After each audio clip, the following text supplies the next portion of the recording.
నమస్కారం శ్రీ సత్య న్యూస్ కు స్వాగతం నేను మీ శ్రీనివాస్ రాష్ట్ర సాంఘిక సంక్షేమ శాఖ మంత్రి డోలా శ్రీ బాలవీరాంజనేయ స్వామి జన్మదినోత్సవ వేడుకలు అభిమానులు నాయకులు కార్యకర్తల మధ్య కోలాహలంగా జరిగాయి తూర్పు నాయుడుపాలెంలోని ఆయన నివాసానికి కార్యకర్తలు నాయకులు అభిమానులు భారీగా తరలివచ్చి వేడుకలు నిర్వహించారు ఈ సందర్భంగా అభిమానులు తీసుకువచ్చిన కేకును మంత్రి కట్ చేసి పంచిపెట్టారు మంత్రికి దుశ్శాలువలతో సత్కరించి భారీ గజమాలలు వేసి కార్యకర్తలు నాయకులు అధికారులు జన్మదిన శుభాకాంక్షలు తెలిపారు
విపత్తులను సమర్థవంతంగా ఎదుర్కొనేలా ప్రభుత్వ యంత్రాంగం ఎల్లవేళలా సర్వసన్నద్ధంగా ఉండాలని రాష్ట్ర హోం విపత్తుల నిర్వహణ శాఖ మంత్రి వంగలపూడి అనిత అన్నారు అన్ని జిల్లాల కలెక్టర్లతో వీడియో కాన్ఫరెన్స్ నిర్వహించారు ప్రకాశం భవనం నుంచి కలెక్టర్ తమీం అన్సారియాతో పాటు joint collector R Gopalakrishna DRO B Chinabobulesu పాల్గొన్నారు విపత్తుల సమయంలో ప్రాణ నష్టం జరగకుండా చూడటం అత్యంత ప్రాధాన్యమని మంత్రి అనిత స్పష్టం చేశారు ఇందుకోసం డ్రోన్లు వంటి సాంకేతిక పరిజ్ఞానాన్ని కూడా సమర్థవంతంగా వినియోగించుకోవాల్సి ఉంటుందని అన్నారు శిథిలావస్థలో ఉన్న చట్టాలను గుర్తించి వాటి పునర్నిర్మాణానికి అవసరమైన అంచనాలను ప్రభుత్వానికి పంపించాలని అన్నారు అదేవిధంగా శిథిలావస్థలో ఉన్న ఇళ్లను కూడా గుర్తించి సమగ్ర డేటాను స్థానికంగా అందుబాటులో ఉంచుకోవాలని అన్నారు వరదలు ముంపు సమయంలో తరలించే ప్రజల కోసం పునరావాస కేంద్రాలతో పాటు వారి పశువులను కూడా పెట్టడానికి అవసరమైన షెడ్లు అవసరమని పలువురు కలెక్టర్లు సూచించగా ఆ దిశగా ప్రతిపాదనలు పంపించాలని హోంమంత్రి చెప్పారు వీడియో కాన్ఫరెన్స్లో RDO Lakshmi Prasanna DPO Venkata Naidu CPO Venkateswarlu జిల్లా పశుసంవర్ధక అధికారి బేబీరాణి జిల్లా వైద్యాధికారి పద్మజ జిల్లా మత్స్యశాఖ అధికారి Chandrasekhar Reddy APCP DCL SC Ramesh రోడ్లు భవనాల శాఖ SC Devanand irrigation SC Varalakshmi deputy transport commissioner Sushila AP MIP project director PV Ramana housing PD Srinivasa Prasad జిల్లా పరిశ్రమల కేంద్రం జిఎం శ్రీనివాసరావు జిల్లా పర్యాటక అధికారి బెన్హర్ పలు శాఖల ఉన్నతాధికారులు పాల్గొన్నారు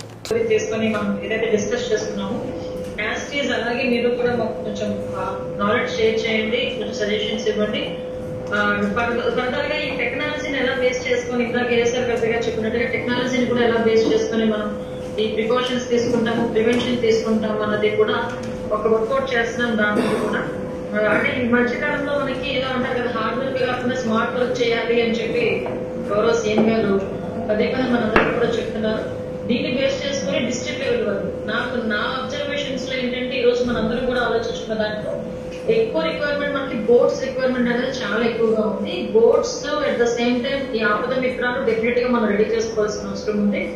ఆపద మిత్రాలతో పాటు ఈ స్విమ్మర్స్ ని మనం ఎంగేజ్ చేసుకుని రెడీగా ఉంచుకోవాల్సిన అవసరం ఉంది. వీళ్ళ డేటా ఎప్పటికప్పుడు మన కలెక్టర్ ఆఫీస్ లో రెడీగా ఉండాలి. ఎందుకంటే ఎక్కడైనా ఇమ్మీడియట్ గా జరిగిందంటే ఎస్డిఆర్ఎఫ్ ఎన్డీఆర్ఎఫ్ టీమ్స్ మన దగ్గరికి వచ్చి, ఫైర్ డిపార్ట్మెంటల్ మన దగ్గరికి వచ్చి, పోలీస్ వాళ్ళు వచ్చే లోపే కొంత మనకి ప్రికాషనరీ మనకు ముందుకెళ్ళాలి.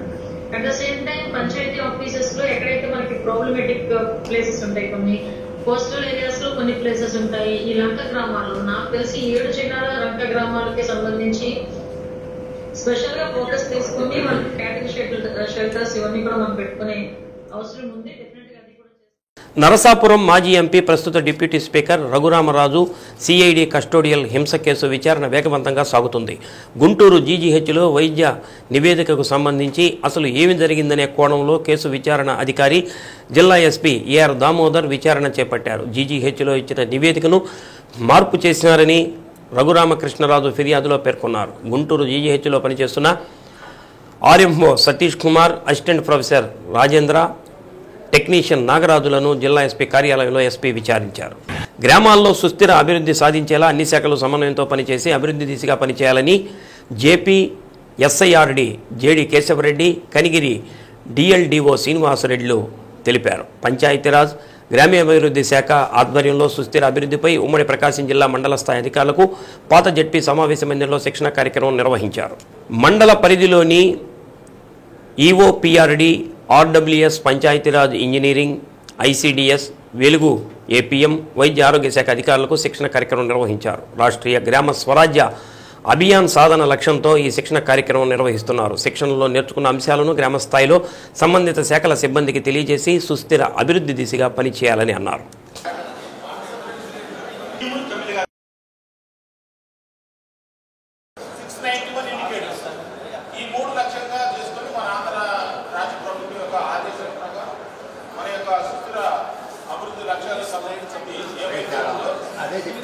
జిల్లా స్థాయిలో వివిధ శాఖలకు సంబంధించి అంటే పంచాయతీరాజ్ డిపార్ట్మెంటు, ఉమెన్ చైల్డ్, తర్వాత health department, PR Panchayati Raj engineering విభాగం, పంచాయతీరాజ్ ఆర్డబ్ల్యూఎస్ సంబంధించినటువంటి విభాగం, అట్లనే మన సంబంధించి పంచాయతీ కార్యదర్శి, తర్వాత జిల్లా గ్రామాలకు సంబంధించినటువంటి అసిస్టెంట్ సభ్యులు కూడా 17 లక్షలు సాధించడం కోసం ఇదే పీపీటీని యూజ్ చేస్తూ మీరు ట్రైనింగ్ ఇవ్వాల్సి ఉంటుంది. కాబట్టి అందరూ కూడా ఈ ట్రైనింగ్ని ఒక్కరోజు ఇచ్చినా కానీ ఇంతకుముందు కొంతమంది చాలామంది ఈటీసీ ట్రైనింగ్లో కూడా హాజరై ఉన్నారు. అందుకని ఈ పీపీటీలు మేము తయారు చేసి స్టేట్ ఆఫీసర్ని తయారు చేసి మీకు ఇవ్వడం జరిగింది. అగైన్ మీరు మండలాలకు కూడాను, ఇది ఎందుకంటే మండల స్థాయిలో ఉన్న అధికారులకి అధికారులకి ఖచ్చితంగా ఈ మెసేజ్, ఈ టీమ్స్ గురించి అసలు ఏంటి అనేది సరైన సమాచారం ఇస్తేనే మనం 2030కి ఈ సుస్థిరాభివృద్ధి లక్ష్యాలని మనం సాధించే చర్య తీసుకోవడానికి అవకాశం ఉంటుంది. కాబట్టి మీరందరూ కూడా మీ డిపార్ట్మెంట్కి సంబంధించి తప్పకుండా రేపు అక్కడ జరిగే మండల స్థాయిలో జరిగేటప్పుడు కనీసం జిల్లాను వర్షం వేడటం లేదు. గత 4 రోజుల నుంచి అత్యధిక ప్రాంతాలలో వర్షం పడుతూనే ఉంది. బంగాళాఖాతంలో ఏర్పడిన తుఫాన్ ప్రభావంతో వాతావరణంలో మార్పులు వచ్చి తుఫాన్ పెంగల్ ప్రభావంతో వర్షాలు పడుతున్నాయి. మెట్ట ప్రాంతంలో సాగు చేసిన రైతులు తీవ్ర ఆందోళనకు నెలకొంది. పొగాకు, శనగ కోత దశలో ఉన్న వరి, మినుము వంటి పంటలు దెబ్బతినే పరిస్థితి ఏర్పడుతుందని రైతులు ఆందోళన చెందుతున్నారు. జిల్లాలో డిసెంబర్ నెలలో పెద్దగా వర్షాలు కురవు, కానీ ఈసారి సగటు కన్నా అధికంగా వర్షం పడింది. కనిగిరి, కొండపి, ఒంగోలు, సంతనూతలపాడు నియోజకవర్గాలతో పాటు గెద్దలూరు నియోజకవర్గంలోని కొన్ని మండలాలలో అత్యధిక వర్షపాతం నమోదైంది. జిల్లాలోని కనిగిరిలో 130.2 మిల్లీమీటర్లు, హనుమంతునిపాడులో 93, కొండపిలో 46.8, పీసీపల్లిలో 46.4, టంగుటూరులో 38.4, సిఎస్పురంలో 34 మిల్లీమీటర్ల వర్షపాతం నమోదైంది. జిల్లాలో సగటున వర్షపాతం 50 మిల్లీమీటర్ల వర్షపాతం నమోదైంది. తాజాగా వర్షాలతో 10 రకాల పంటలు 2200 హెక్టార్లకు పైగా దెబ్బతిన్నట్లు వ్యవసాయ శాఖ అంచనా వేసింది. శనగ 1547 హెక్టార్లు, వరి 54 హెక్టార్లు, మినుము 512 హెక్టార్లు, కంది 85 హెక్టార్లు నష్టం జరిగినట్లు ప్రాథమికంగా ప్రభుత్వానికి నివేదించారు.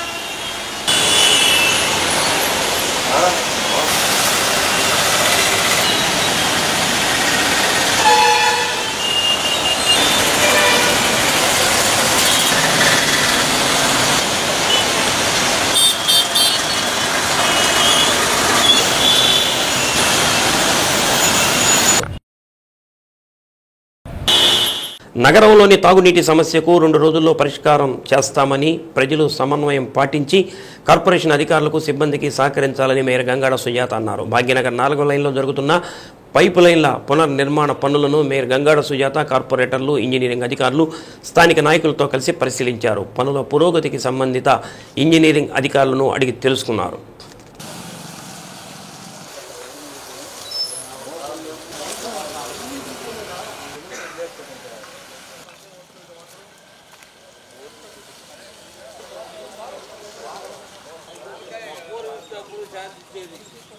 నగరంలో చాలా కాలం కిందట వేసిన పైపు లైన్ల వల్ల ఇబ్బందులు తలెత్తుతున్నాయని మేయర్ అన్నారు.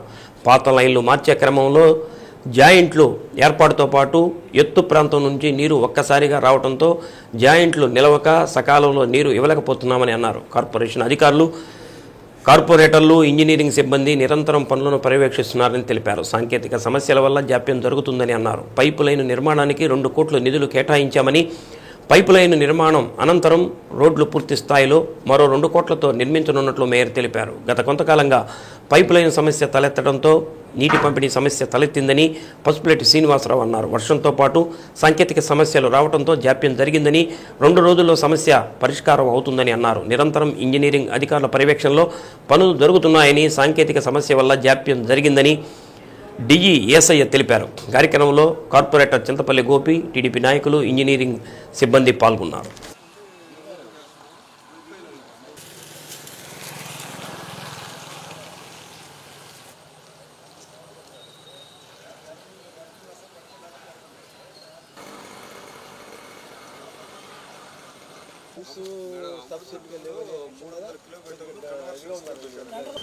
ఆగిపోయాం. బ్యాగ్ తడిస్తే ప్రాబ్లం.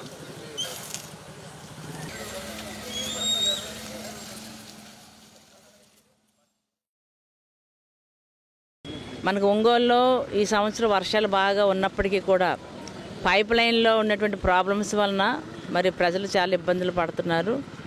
అయితే అధికారులు కానివ్వండి, మా కమిషనర్ కానివ్వండి, మా సిబ్బంది వీళ్ళందరూ కూడా, ఇంజనీరింగ్ సెక్షన్ వాళ్ళందరూ కూడా రాత్రి పగలు తేడా లేకుండా మరి భాగ్యనగర్లో ఉండే మెయిన్ పైప్ లైన్ మరి కొత్తగా 2 కోట్ల రూపాయలతో మనం పెట్టున్నాము. అయితే ఆ పని పైనుంచి మనకి హిల్ టవర్ నుంచి మనకి ల్యాండ్ మీద 100 ఫీట్ ఉంది.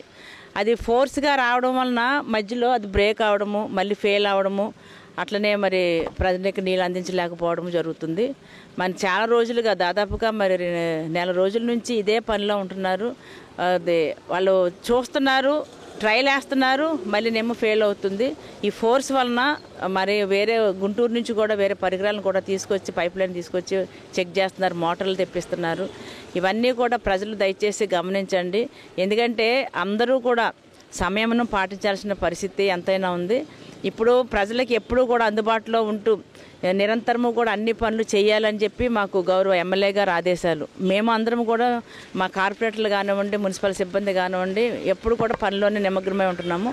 కొన్ని టెక్నికల్ ప్రాబ్లమ్స్ వలన ఇవన్నీ మనం చేయలేకపోతున్నాం. అయినప్పటికీ కూడా మెయిన్గా మనకి వర్షాలు కూడా ఈ మధ్యకాలంలో ఎక్కువగా వర్షాలు రావడము, ఆ వర్షాలకి సీపేజ్ వాటర్ అంతా కూడా మళ్ళీ మనం ఎక్కడైతే తవ్వుతున్నామో అక్కడంతా మరి రావడము, స్టాగ్నేట్ అవ్వడము, ఇబ్బంది పడడం, ఇవన్నీ కూడా జరుగుతున్నాయి. అయినప్పటికీ కూడా మేము ట్యాంకర్ల ద్వారా కూడా మంచినీళ్ళని అందించడం జరుగుతుంది. కాబట్టి ఇంకొక 2 రోజులు కనుక మీరు ఓపిక పట్టినట్లయితే ఈ ప్రాబ్లం అంతా పూర్తి స్థాయిలో రెక్టిఫై చేస్తాము. ఈ ప్రాబ్లము మనకి ఒక భాగ్యనగరు, రామనగరు, సంతపేట, అలాగే మరి Balarama colony, Kammapalemu, Kothapatnam bus stand మీదుగా మనకి కొప్పల వరకు కూడా ఈ లైన్లు మనం పోవడం జరుగుతుంది. కాబట్టి ఈ యొక్క 10 డివిజన్స్ వాళ్ళు నిజంగా చాలా ఇబ్బంది పడుతున్నారు. ఈ డివిజన్స్లో ఈ వాటర్ వచ్చే దాంట్లో మేము కూడా, మా డివిజన్ కూడా ఉంది. కాబట్టి దయచేసి ప్రజలందరూ కూడా కొంచెం అర్థం చేసుకొని మాకు సహకరించవలసిందిగా కోరుకుంటున్నాం. ప్రజలకు వాటర్ ఇవ్వాలని సంకల్పంతో వాళ్ళు యుద్ధ ప్రాతిపదికగా ఆ వాటర్ లైన్ వాళ్ళు చేస్తున్నారు.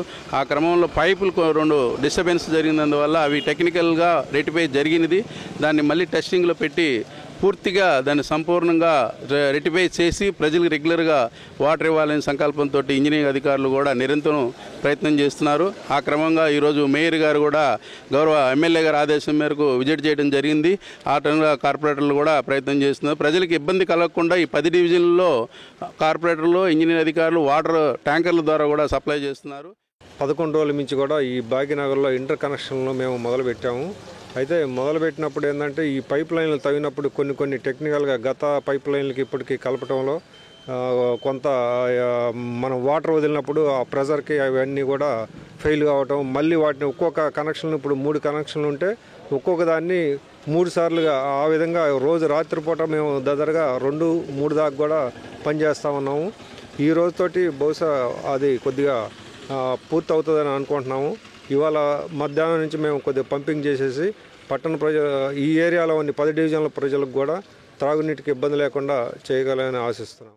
స్వయం సహాయక సంఘాల మహిళల ఆర్థికాభివృద్ధికి ప్రభుత్వం చేపడుతున్న పథకాలు వెలుగు ఉద్యోగులకు ఆదాయ వనరులుగా మార్చుకుంటున్నారు. పొదుపు సంఘాల మండల సమాఖ్య ఆధ్వర్యంలో టంగుటూరు, మద్దిపాడులో ఏర్పాటు చేసిన మహిళా మార్టుల్లో నిధుల దుర్వినియోగమే ఇందుకు నిదర్శనం. గత ప్రభుత్వంలో స్వయం సహాయక సంఘాల మహిళలకు నాణ్యమైన సరుకులు సరసమైన ధరలకు అందించాలనే ఉద్దేశంతో మహిళా మార్టుల ఏర్పాటుకు ప్రభుత్వం శ్రీకారం చుట్టింది. ప్రతి సభ్యురాలి నుంచి 200 రూపాయలు పెట్టుబడిగా వసూలు చేసి ₹1,00,000తో మహిళా మార్టులను ప్రారంభించారు. మార్టుల నిర్వహణ బాధ్యతలు చూసేందుకు మహిళా సంఘాలతో సబ్ కమిటీలు ఏర్పాటు చేశారు. కానీ ఈ కమిటీలను నిర్వీర్యం చేసి వెలుగు సిబ్బంది మార్టుల నిర్వహణ బాధ్యత చూశారు. సరుకులు కొనుగోలు దగ్గర నుంచి అమ్మకాల వరకు సిబ్బంది తమ చేతి వాటాన్ని ప్రదర్శించి వచ్చిన నగదును తమ సొంత అవసరాలకు వినియోగించుకుంటున్నారు. జిల్లాలో టంగుటూరు, మద్దిపాడులో ఏర్పాటు చేసిన మాల్లో 20 లక్షలకు పైగా నిధులు గోల్మాల్ అయినట్లు తెలుస్తుంది. మహిళా మార్టులో జరిగిన అక్రమాలపై ఇటీవల జిల్లా మంత్రి డాక్టర్ డోలాశ్రీ బాలవీరాంజనేయ స్వామి జిల్లా పరిషత్ సర్వసభ్య సమావేశంలో ప్రశ్నించడం జరిగింది. అక్రమాలపై విచారణ చేసి బాధ్యులైన వెలుగు ఉన్నతాధికారులపై చర్యలు తీసుకోవాలని మంత్రి కోరారు. దీనిపై కలెక్టర్ స్పందించి విచారణకు ఆదేశించారు. జిల్లా పరిషత్ డిప్యూటీ సీఈఓతో పాటు మరో 2 ఆడిట్ అధికారుల కమిటీ విచారణ ప్రారంభించింది. విచారణలో అనేక అక్రమాలు చోటు చేసుకున్నట్లు అధికారులు ప్రాథమికంగా నిర్ధారణకు వచ్చినట్టు తెలుస్తుంది. మార్టులో విక్రయించేందుకు సరుకుల కొనుగోలులోనే పెద్ద ఎత్తున అవకతవకలు జరిగినట్లు తేలింది. కొనుగోలు, అమ్మకాలకు సంబంధించిన బిల్లులు సక్రమంగా లేవు. సిబ్బంది కూడా ఇష్టానురీతిన సరుకులతో పాటు నగదు వాడుకున్నట్లు తెలుస్తుంది. పూర్తిస్థాయి విచారణలో కానీ వాస్తవాలు వెలుగులోకి రావు. నిధుల దుర్వినియోగం కావడంతో వ్యాపారం సక్రమంగా సాగగా మార్టులు మూసివేసే పరిస్థితి చేరుకున్నాయి. ఈ విషయమై వెలుగు సీసీపై అధికారులు ఇటీవల సస్పెన్షన్ వేటు వేశారు. నిబంధనల ప్రకారం అమ్మకాలు ముగిశాక ప్రతిరోజు లెక్కలు సరిచూసుకుంటారు. లక్షల్లో తేడా వచ్చినా ఇన్నాళ్లు వెలుగులోకి రాకపోవడం పలు అనుమానాలకు తావిస్తుంది. సరుకుల కొనుగోలులోనూ కమిషన్లకు ఆశపడి అవకతవకలకు పాల్పడ్డారని తెలుస్తుంది. నాసిరకం సరుకులు కొని నాణ్యమైనవిగా బిల్లులు చూపారని, దీనిపై కూడా విచారణ చేపట్టాలని పొదుపు మహిళలు డిమాండ్ చేస్తున్నారు. మహిళా మార్టులోని కొన్ని దస్త్రాలను మార్టు బాధ్యులు అందించగా మరికొన్ని అందించకపోవడంతో విచారణ ఆలస్యమవుతున్నట్టు తెలిసింది. పూర్తి స్థాయిలో విచారణ చేపడితే అక్రమాలకు పాల్పడింది ఇంటి దొంగల, అజమాయిషీ చెలాయించే అధికారులు అనే విషయం తేలనుంది. మహిళల ఆర్థిక స్వావలంబనకు త్వరలో జిల్లాలో మరిన్ని మార్టులు ఏర్పాటు చేయాలని కూటమి ప్రభుత్వం యోచిస్తుంది. ఈ నేపథ్యంలో తొలిసారి ఏర్పాటైన మార్టులోనే అక్రమాలు వెలుగు చూడటం విస్మయం కలిగిస్తుంది. వచ్చే 3 ఏళ్లలో 12 లక్షలకు పైగా ఉద్యోగ అవకాశాలు అందుబాటులోకి వస్తాయని చెన్నైకి చెందిన career consultant analyst Jayaprakash Gandhi తెలిపారు. రైజ్ ఇంజనీరింగ్ కళాశాలలో ప్రథమ సంవత్సరం ఇంజనీరింగ్ విద్యార్థులకు నిర్వహించిన కెరీర్ గైడెన్స్ సదస్సులో మాట్లాడారు. సెమీ కండక్టర్ రంగంలో మంచి అవకాశాలు ఉన్నాయని, వాటిని అందిపుచ్చుకునే దిశగా విద్యార్థులు అడుగులు వేయాలని సూచించారు. చదువుతున్న సమయంలోనే మార్కెట్ అవసరాలకు అనుగుణంగా నైపుణ్యాలు పెంచుకోవాలని అన్నారు. Organised AI, cloud computing, financial banking తదితర అంశాలపై పట్టు సాధించాలని అన్నారు. కళాశాల కోశాధికారి సిద్ధా భరత్, గౌరవ chairman ఇస్కాల Rangamannar, Pravalika, director Bhaskar Rao, principal Subrahmanyam పాల్గొన్నారు. Finish the project, you can deploy 6,000 people, complete the project in 18 months. Now similar project has come from Netherlands. You know what company is telling to Infosys? You cannot deploy more than 1,000 people, complete the work in 3 months. Now imagine what work 3 years back 6,000 people did in 18 months. Now company wants you to do with 1,000 people in 3 months. Now tell me, company will recruit 6,000 or 1,000? తెలుగువారికే సొంతమైన అవధాన ప్రక్రియ అనేక నూతన పోకడలను ఆవిష్కరించిందని ఘంటసాల అవధాని రహంతుల్లా అన్నారు. పొదిలిలోని చైతన్య కళాసేవంతి అధ్యక్షులు నాగశ్రీ ఆధ్వర్యంలో నిర్వహించిన ఘంటసాల జయంతి వేడుకల్లో రహమతుల్లా ఘంటసాల జీవిత చరిత్రపై నిర్వహించిన అవధానం ఆకట్టుకుంది. 16 మంది పృచ్ఛకులు ఘంటసాల జీవితం, పాటలు, సంగీతం తదితర అంశాలపై అడిగిన ప్రశ్నలకు అలవోకగా సమాధానాలు అందించారు. ఈ అవధానానికి ప్రకాశం జిల్లా రచయితల సంఘం అధ్యక్షుడు పొన్నూరు వెంకట శ్రీనివాసులు సంచాలకత్వం వహించారు. కార్యక్రమంలో జిల్లా వ్యాప్తంగా గాయని గాయకులు పాల్గొని తమ గానామృతాన్ని పంచారు. 2900 పాటలే పాడింది. మన భగవద్గీతతోటి అవన్నీ కలుపుకుంటే 3000 పై చిరుకొని ఆ 3000 పాటలు ప్రతి పాట కూడా ఆడిముచ్చాలి కాబట్టి ఘంటసాల మాస్టర్ గారు పంచుకున్నారు. ఇప్పుడు యునెస్కో వాళ్ళు గురువు గారు చెప్పారు, ఇప్పుడు యునెస్కో వాళ్ళు మన తెలుగు భాష మృత భాష అయిపోతుంది, దీన్ని కాపాడుకోవాలన్నటువంటి ఉద్దేశంతో మార్చి ఫిబ్రవరి 21వ తేదీని మనం అంతర్జాతీయ మాతృభాషా దినోత్సవంగా జరుపుకోమని ఒక పిలుపునిచ్చారు. కానీ ఘంటసాల మాస్టర్ గారి పాట ఉన్నంత కాలం తెలుగు భాష మృత భాష కాదు, ఇది అమృత భాష కాదు. ఇది ఘంటసాల మాస్టర్ గారి యొక్క. అక్కడతో ఆకుండా ఘంటసాల గారు వాళ్ళ నాన్నగారి కోరిక మేరకు చిన్న చిన్న పాటలు, పద్యాలు పాడుకోవడం, నాన్నగారి తాలూకా సాంగత్యంలో ఆ తరంగాలు నేర్చుకోవడం జరిగింది. నాన్నగారు ఘంటసాల గారి 11వ ఏటనే ఆయన చనిపోవడం జరిగింది. ఆ చనిపోయిన తర్వాత ఈయన ఖాళీగా తిరుగుతుంటే వాళ్ళ మానమామ ర్యాలీ పిచ్చిరామయ్య అని ఆయన ఘంటసాల గారిని పొలం పనికి నియమించారు. అవి కూడా సరిగ్గా చేయలేక చేతులు బొమ్మలేకపోతే వీడు ఎలా బ్రతుకుతాడో ఏమిటో, ఏ పని చేయలేకపోతున్నాడు, చదువు లేదు, ఇటు పొలం పని, వ్యవసాయం ఏది చేయలేకపోతున్నాడని బాధపడారు.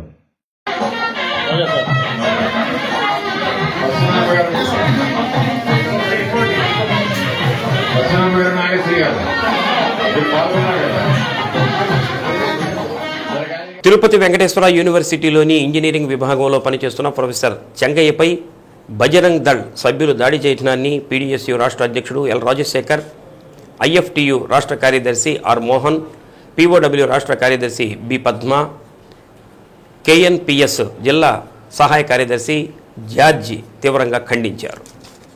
ప్రొఫెసర్ చెంగయ్యపై దాడి చేసిన బజరంగ్ దళ సభ్యులను తక్షణమే అరెస్టు చేయాలని డిమాండ్ చేశారు. ఒంగోలులోని పీడీఎస్యూ, ఐఎఫ్టీయూ, కేఎన్పిఎస్ ఆధ్వర్యంలో దాడిని నిరసిస్తూ నిరసన కార్యక్రమం చేపట్టారు. ఫ్యాక్షనిజం కొనసాగుతున్న రాయలసీమ ప్రాంతంలో హిందూ ఫాసిస్టు శక్తులు విస్తరించి దళితులపై దాడులకు తెగబడుతున్నారని ఎల్ రాజశేఖర్ అన్నారు. అందులో భాగంగానే చెంగయ్యపై దాడి అని ఆవేదన వ్యక్తం చేశారు. ఆర్ మోహన్ మాట్లాడుతూ ఆంధ్రప్రదేశ్లో విస్తరిస్తున్న మనువాద ఫాసిస్టు విస్తరణకు ఇది హెచ్చరిక అని అన్నారు. కూటమి ప్రభుత్వం హిందూ ఫాసిస్టు సనాతన ధర్మాలను విస్తరణకు తోడ్పడుతుందని, ఉప ముఖ్యమంత్రి పవన్ కళ్యాణ్ సనాతన ధర్మమే భారతీయ ధర్మమనే ప్రచారం చేయడం అత్యంత దుర్మార్గమని అన్నారు. అందువలన దళిత ప్రజాస్వామ్య ప్రజా సంఘాల కమ్యూనిస్టు విప్లవ శక్తులు ఐక్యంగా మనువాద హిందూ మతోన్మాద దాడులను ఖండించాలని పిలుపునిచ్చారు. కార్యక్రమంలో అరుణోదయ రాష్ట్ర అధ్యక్షుడు జాలన్న, పేరయ్య, రామ్మోహన్, హనుమంతరావు, చొప్పర శ్రీనివాస్, మహేశ్వరి తదితరులు పాల్గొన్నారు. గత 2 రోజుల క్రితం తిరుపతి ఎస్వి యూనివర్సిటీలో దళిత ప్రొఫెసర్ చెంగయ్య మీద బజరంగ్ దళ గోండాలు అత్యంత కిరాతకంగా దాడి చేసి తన కారుని అద్దాలు పగలగొట్టి తను తీవ్రంగా గాయపరిచారు. దీన్ని పీడీఎస్యూ రాష్ట్ర కార్యవర్గం అట్లనే మిగిలిన ప్రజా సంఘాలు తీవ్రంగా ఖండిస్తా ఉన్నాయి. మిత్రులారా, ఒకవైపున ఆంధ్రప్రదేశ్ రాష్ట్రంలో బీజేపీ లోపల తన ఫ్యాసిస్టు విధానాల్ని బలోపేతం చేస్తూ ఉంది. దీనివల్ల మొత్తం దేశానికే ప్రమాదకరంగా మారే పరిస్థితి ఉంది. కాబట్టి దీన్ని రాష్ట్ర ప్రజలందరూ బీజేపీ హిందూ మతోన్మత ఫాసిస్ట్ చర్యలను తిరస్కరించాలని చెప్పేసి విజ్ఞప్తి చేస్తారు. మిత్రులారా, నరేంద్ర మోడీ అధికారంలోకి వచ్చిన తర్వాత దేశవ్యాప్తంగా దళితులు, మేధావులు, ప్రొఫెసర్లు, లెక్చర్ల మీద దాడులు పెద్ద ఎత్తున జరుగుతూ ఉన్నాయి. అందులో భాగమే ఈ దాడి అని చెప్పి చాలా స్పష్టం చేస్తూ ఉన్నాం. ఇప్పటికే యూనివర్సిటీలో హిందూ మతోన్మాదులు ఎప్పటికప్పటికి వాళ్ళు వికృత చేష్టలతోటి దాడులు చేస్తున్న పరిస్థితి ఒకవైపు మనకు కనిపిస్తూ ఉంది. మిత్రులారా, అందుకని వాళ్ళు దేశవ్యాప్తంగా బీజేపీ ప్రధానంగా ఉన్నటువంటి విశ్వవిద్యాలయాలు, యూనివర్సిటీలు ప్రధానంగా విద్యారంగం దృష్టిలో పెట్టుకుని వాళ్ళ దాడి ముమ్మరం చేసిన పరిస్థితి మనకు కనిపిస్తూ ఉంది. మహాకూటమిలో ఈ రాష్ట్రంలో బీజేపీ అధికారంలోకి జాయిన్ అయినప్పటి నుంచి హిందూ మతోన్మాద ఫాసిస్టు ఎజెండాని రాష్ట్రంలో విస్తరించడానికి అది పావులు కదుపుతూ ఉంది, అధికారాన్ని ఉపయోగించుకుంటా ఉంది. ఈ క్రమంలోనే దళిత ప్రొఫెసర్ చెంగయ్య మీద దాడి చేస్తే ఈ అధికారం మాకుంది, ఈ దాడుల్ని మేము కప్పిపుచ్చుకోగలుగుతామని చెప్పి ధీమాతో ఈ దాడి చేశారు. కాబట్టి ఆంధ్ర రాష్ట్రంలో విస్తరించడానికి చూస్తున్నటువంటి ఈ మనువాద పాసిస్టు చర్యల్ని అన్ని ప్రజా సంఘాలు రాజకీయాలకు అతీతంగా ఆంధ్ర రాష్ట్రంలో ఈ పాసిస్టు గూండాల చర్యలకు వ్యతిరేకంగా కూడా ఐక్యం కావాలి. ప్రజా సంఘాలందరూ కూడా చెంగయ్యకి అండగా నిలబడాలి. చెంగయ్య మీద దాడి చేసిన వాళ్ళపై SC/SC అట్రాసిటీ కేసు పెట్టి వెంటనే వాళ్ళని శిక్షించాలి. డైట్ ప్రిన్సిపాల్గా డిప్యూటీ DEO సామా సుబ్బారావు నియమితులైన సందర్భంగా Ongole walkers and gym friends association ఆధ్వర్యంలో రంగారెడ్డి చెరువు జిమ్లో సత్కరించారు. కార్యక్రమ నిర్వాహకులు పైన మల్లికార్జునరావు ఆధ్వర్యంలో జరిగిన సత్కార కార్యక్రమంలో వాకర్స్ మాట్లాడుతూ సౌమ్యుడిగా విద్యావేత్తగా అందరినీ ఆప్యాయంగా పలకరించే సామా సుబ్బారావు డైట్ ప్రిన్సిపాల్గా ఎన్నిక కావడం పట్ల అభినందనలు తెలిపారు. ఉత్తమ ఉపాధ్యాయులను తయారు చేసే డైట్ కళాశాలలో సుబ్బారావు గొప్పగా సేవలు అందించాలని ఆకాంక్షించారు. ఈ సందర్భంగా దంపతులను శాలువా కప్పి పుష్పగుచ్చం అందచేసి అభినందించారు. కార్యక్రమంలో శ్యామ్ కొండలరావు, యజడాన్ వెంకట్రావు, వెంకటేశ్వర్లు, అడ్వకేట్ సిరిగిరి రంగారావు, హుస్సేన్ చలపతి, బాబు, తూము వెంకట్రావు, ఆంజనేయులు, రవి, శ్రీదేవి, భారతి, శాలిని, రమ, ప్రసాద్, వెంకట సుబ్బయ్య, మరియమ్మ తదితరులు పాల్గొన్నారు.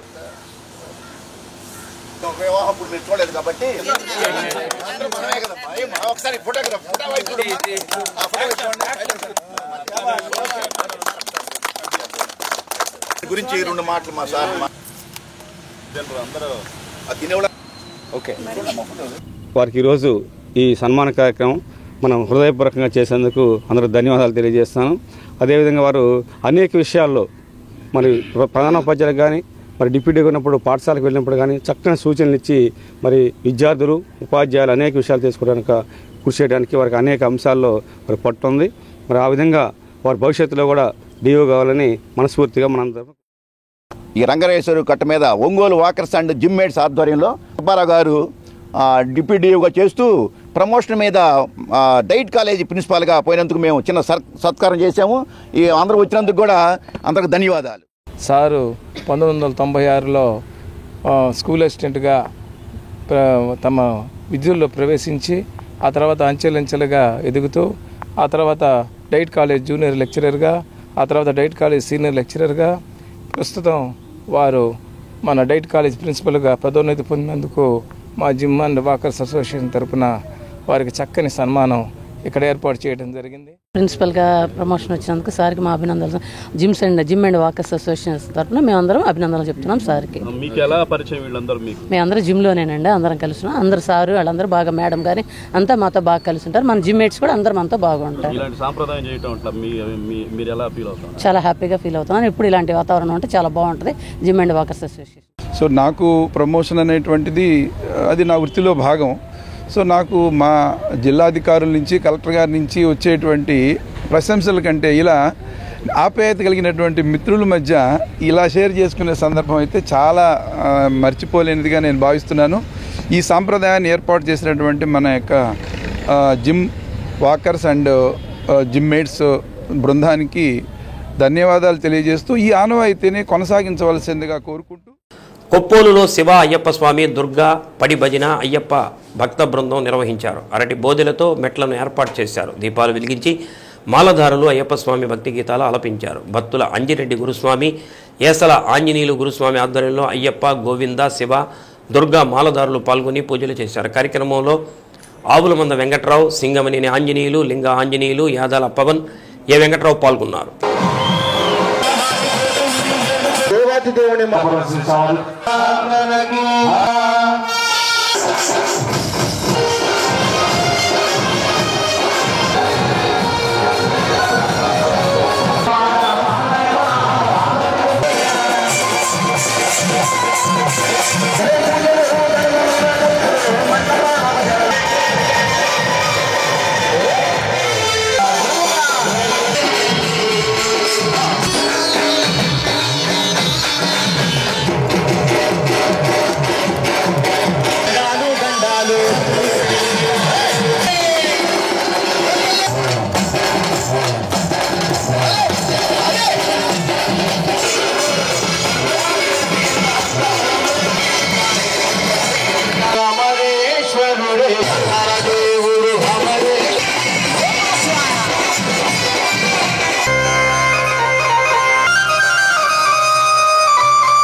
సాము ఓకే అటు ఆ లైన్కి వెళ్ళాలి చూడు అద్దంకి ప్రధాన వీధిలోని జీవిత బీమా కార్యాలయాన్ని బంగ్లా రోడ్లోని బహుళ అంతస్తు భవనంలోకి మార్పు చేస్తున్నారు. దీనికి సంబంధించిన పూజ కార్యక్రమాలు నిర్వహించారు. సంక్రాంతి పండుగ నుంచి నూతన కార్యాలయంలో ఎల్ఐసి సేవలు అందిస్తుందని బ్రాంచ్ మేనేజర్ వి మాధవకృష్ణ తెలిపారు. కార్యక్రమంలో ABM SK Khader Basha, union నాయకులు Thotakura Satyanarayana, AO Padmaja madam, B Srivani, Venugopal, Sandeep Kumar, DO D Rambabu తదితరులు పాల్గొన్నారు.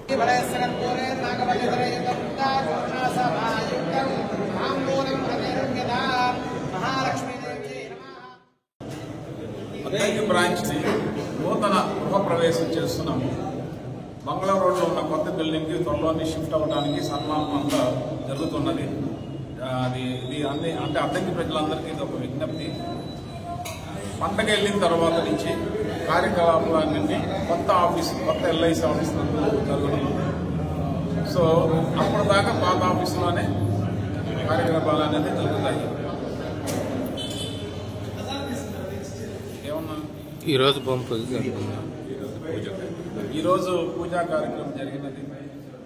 అందరూ ఎల్ఐసి ఫ్యామిలీకి సంబంధించిన శ్రీ సత్య న్యూస్లో నేటి మాట. మన దగ్గర ఉన్నప్పుడు చేసే సహాయం కంటే అవతలి వారికి అవసరమైనప్పుడు చేసే సహాయానికి ఎక్కువ విలువ ఉంటుంది. శ్రీ సత్య న్యూస్ ఇంతటితో సమాప్తం. నమస్కారం.